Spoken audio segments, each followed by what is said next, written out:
is in one place Allah subhanahu wa ta'ala says, وَهُوَ الَّذِي يَبْدَأُ الْخَلْقَ ثُمَّ يُعِيدُهُ وَهُوَ أَهْوَنُ عَلَيْهِ. That Allah subhanahu wa ta'ala is the one who created mankind. He created humanity, He created His creation for the first time, and He will recreate them.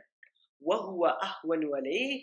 And creating them again, reviving them, resurrecting them is easier for Him. Is easier for Him. Now, when the Mufassirin had this ayat in front of them, for a while they were a bit, gobsmacked, and they didn't know what to write, what to say. This ayat was slightly problematic in front of them. Can anybody think of why?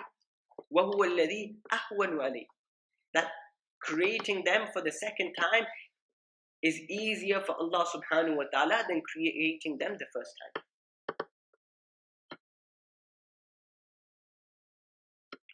The reason why is because both creating for the first time, creating for the second time, they are both equivalent and equal for Allah subhanahu wa ta'ala. Neither of them is difficult for Allah subhanahu wa ta'ala. They are both the same as one another. So what does it mean that it is easier to create the second time than the first time? Then the answer written for this is according to the human perspective.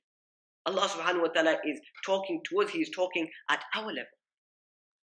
That think of it yourself. That creating something for the second time is easier than creating it for the first time. And I'll present an example for this. An example would be of a car, a Tesla, for example. If you study the history of Tesla, of how it was founded, the company was founded in about 2003. But the first car, obviously they were working, but the first car was not released till 2008. Or 2007, 2008. For about 4 or 5 years, it took them to produce the first car. And by the end of 2009, they had 147 cars out. So it took them 5 years to create the first one. And then 147, and then after that, mass produced. The same after that, the second model, the Model S or sedan or something like that, they made the intention, Elon Musk, he made a presentation 2008, and by 2012, took him 4 years to get that model out.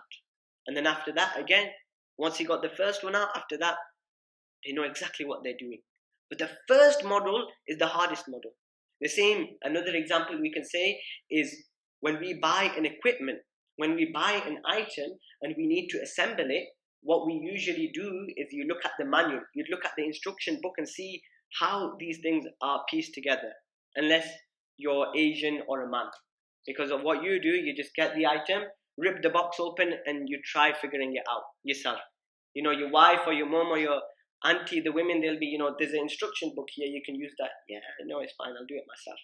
And then after 3 hours of trying to piece it together, figuring it together, did you mention there's a manual book, instruction book for that? Yeah, I think I might need that. So that's what we usually do. So you'd usually get, if you're normal, you'd usually get the manual book and you'd look at the step by step, how to assemble this, which screw goes where.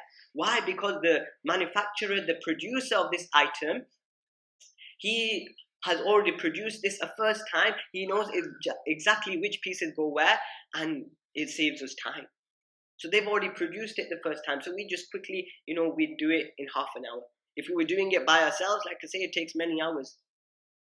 So Allah subhanahu wa ta'ala is talking on our level. According to your logic, it would be easier to create something for the second time than the first time. So why do you think when I have created man without any model, I created the humankind from a drop of sperm for the first time without any model. I did not have anything in front of me. Now where, according to your logic, I have a model in front of me. I know exactly how they're going to have arms and feet. And just because they have decomposed, the skeleton is still there. Do you not think that it would be easier to recreate them the second time? Do I not have that ability? So even according to the own human intellect, to our own logic, it is easier to create something the second time.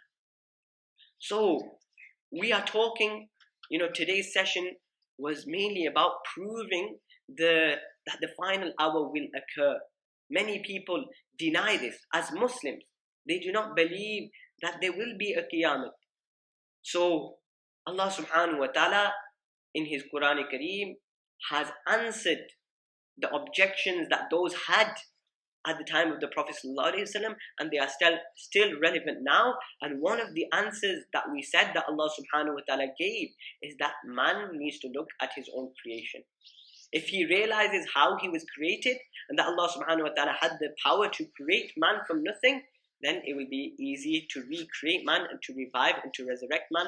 There are also some other methods, some other answers that Allah subhanahu wa ta'ala has provided to the objections of the non-Muslims. If Allah subhanahu wa ta'ala wills, we will talk about them next week. Wa akhiru da'wana alhamdulillahi rabbil alameen wa sallallahu ala nabiyil kareem wa ala alihi wa ashabihi ajma'in.